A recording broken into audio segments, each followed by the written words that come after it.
Merci beaucoup, cher professeur. Donc, je suis très content d'être parmi les participants à ce grand colloque qui porte sur une question d'une grande envergure qui est la confiance numérique et la protection des données à caractère personnel. Donc, de ma part, je vais parler de cette question, mais dans le cadre du droit foncier, bien évidemment, le régime de la publicité foncière. Donc, ma présentation va porter sur l'origine de la publicité foncière entre droit à l'information et protection des données personnelles. Donc, il est communément admis que l'information tient une place importante dans tous les mécanismes de prise de décision, tant sur le plan macro qu'au micro-stratégique, tant sur le plan international qu'au national, et tant sur le plan public qu'au privé. Donc, dans le même cadre, la conservation foncière a mis en place un certain nombre de dispositions pour répondre d'une manière claire à la consécration du droit à l'information et pour répondre aussi à l'exigence de la protection des données personnelles. Donc, dans cette perspective, l'Agence nationale de la conservation foncière elle a procédé à la mise en ligne des données détenues par les différents services de la NCFCC pour réduire d'une manière très significative les délais et les coûts y afférents. Il a appliqué aussi un décret fixant les conditions et les modalités de la gestion électronique des opérations d'immatriculation foncière et des services y afférents, et cela dès l'année 2018. La problématique de notre sujet, c'est dans quelle mesure le processus de la dématérialisation de la NCFCC a pu satisfaire le droit de s'usager à l'information tout en garantissant le respect de leurs données personnelles. Pour répondre à cette question, on va adopter le plan suivant. Dans une première partie, on va traiter la question de l'information comme un principe déjà ancré dans l'origine de l'immatriculation foncière et de traiter dans une deuxième partie l'enjeu de la protection des données personnelles. Le droit à l'information au corps du régime de la publicité foncière. Donc le DAIR de 1913 édicte en termes généraux l'obligation de rendre publiques toutes les modifications et les transmissions effectuées sur les registres fonciers à travers l'application des dispositions de l'article 165 du DAIR du 12 août 1913. On trouve également le droit, la possibilité de s'informer librement sur la situation juridique et topographique d'un immeuble et la situation matérielle du propriétaire inscrit. L'article 47 du Code de l'enregistrement et l'article 128 de la loi 1597 formant Code du recouvrement des créances publiques fait obligation aux conservateurs fonciers de donner toutes les données nécessaires pour avoir les informations nécessaires dans ce cadre. Également, les créanciers chirographaires peuvent recueillir des informations nécessaires des registres fonciers. Également, dans le cadre des poursuites, de certaines poursuites judiciaires, l'immeuble appartenant à certains détenus, que ce soit d'une manière définitive ou bien provisoire, peuvent faire objet d'une publicité foncière. Également, la moralisation, dans le cadre de la moralisation des services publics, l'information porte sur le bien immobilier appartenant à certains responsables du service public, à leurs conjoints et à leurs enfants mineurs. Donc, rendre publiques les informations s'applique d'une manière générale en matière de la loi foncière, que ce soit pendant la procédure d'immatriculation, soit en matière des inscriptions.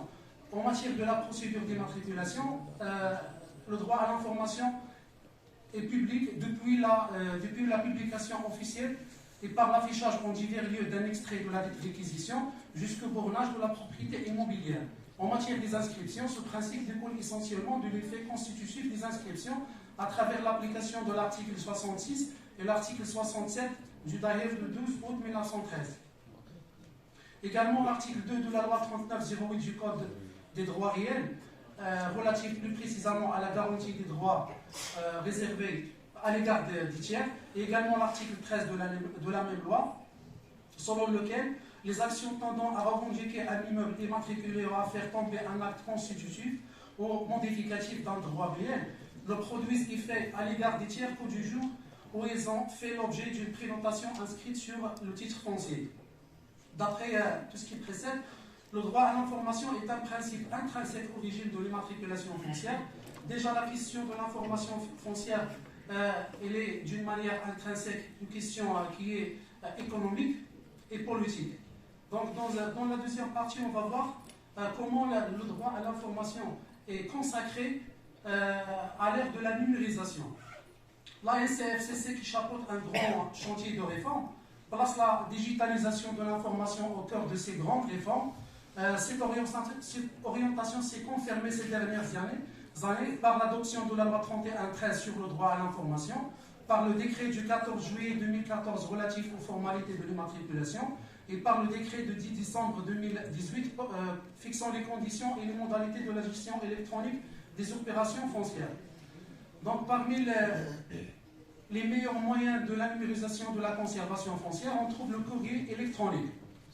Donc, selon l'article 10 du décret du 10 décembre de 2018, les réquisitions d'immatriculation ainsi que les titres fonciers et leurs duplicata, les certificats et les registres ainsi que les procédures et les formalités afférentes sont établis par voie électronique. Également, les demandes relatives aux opérations de l'immatriculation foncière peuvent être faites sous forme électronique. Il suffit juste de remplir le formulaire. La réception d'un code pour le suivi du sort réservé à sa demande, et puis l'étude de la demande via la plateforme électronique. Puis la réception d'un message et d'un courrier électronique par l'usager des services de la conservation foncière. Également, l'article 18 dispose que les annonces relatives à l'immatriculation foncière qui sont parues au bulletin officiel et dont les délais sont en cours sont publiés sur la plateforme électronique et peuvent être consultés selon l'article 19 du décret via le même système électronique. Également, le certificat de propriété et le plan cadastral, il suffit de se connecter sur le site de l'agence et de cliquer sur le certificat de propriété en ligne, puis remplir la formule, suivre les étapes et enregistrer par la suite son certificat numérique. Et puis, le document comprend désormais une signature électronique au lieu de 2 signatures manuelles. Un nouveau service a été créé dans ce cadre, il s'agit du service Muhafadati. Ce service permet aux usagers de l'administration de la conservation foncière de suivre à distance leurs biens par la réception d'un message avec lequel ils seront alertés de toute opération qui est faite sur leurs biens. Également, les professionnels, à savoir les notaires et les ingénieurs géomètres topographes, peuvent se servir de ce moyen électronique. Cette orientation s'est confirmée par la convention signée en décembre 2017 entre l'agence et l'Ordre national des ingénieurs géomètres topographes pour les ingénieurs. Les notaires, dans ce cadre, bénéficient d'une plateforme spéciale pour le paiement électronique des frais de la conservation. Également, les usagers de la conservation foncière doivent respecter les dispositions mises par le législateur dans ce cadre.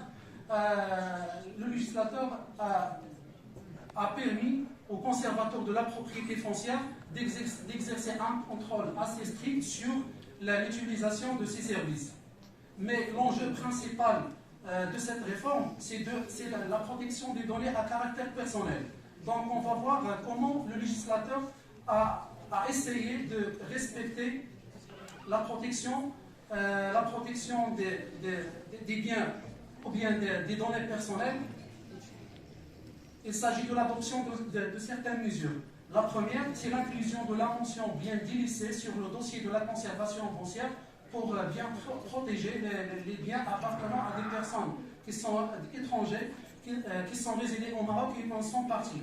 Il s'agit également de l'annonce du directeur de la conservation foncière adressée le 8 mars 2021 conservateur pour les inciter à s'abstenir de donner suite à toute demande d'inventaire portant sur les propriétés des Marocains résidant à l'étranger.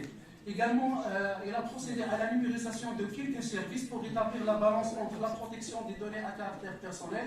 Également, le décret fixant les conditions et les modalités de la gestion électronique des opérations de l'immatriculation foncière ne prévoit aucune exception de nature à écarter l'application des dispositions de la loi relative à la protection des données à caractère personnel.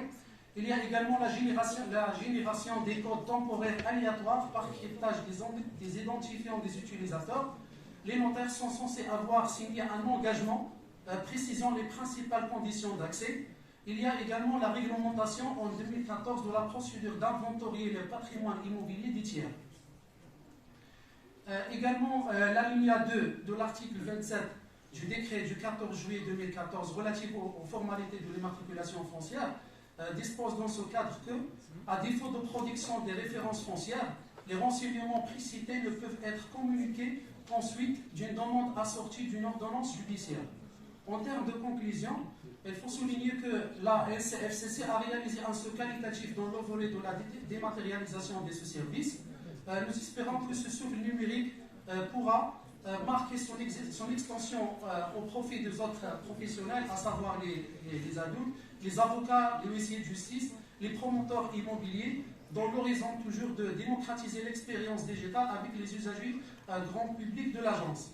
Les équipes de la NCFCC doivent se mobiliser et être à l'écoute des réactions et des observations émises par les usagers afin d'optimiser et d'enrichir les fonctionnalités de ces services.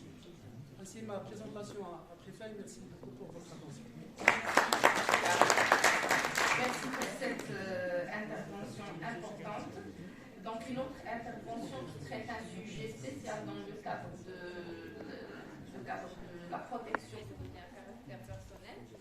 Comme vous l'avez remarqué, on a commencé par le cadre général, c'est la discussion de la loi 0908, puis on a passé à l'éthique dans le cadre des recherches biomédicales, puis l'administration publique, et maintenant la publicité foncière.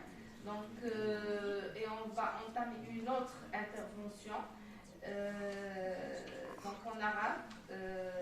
مداخلة للأستاذ أحمد العزوزي إطار المندوبية العامة لإدارة السجون تحت عنوان حماية المعطيات الشخصية للسجناء.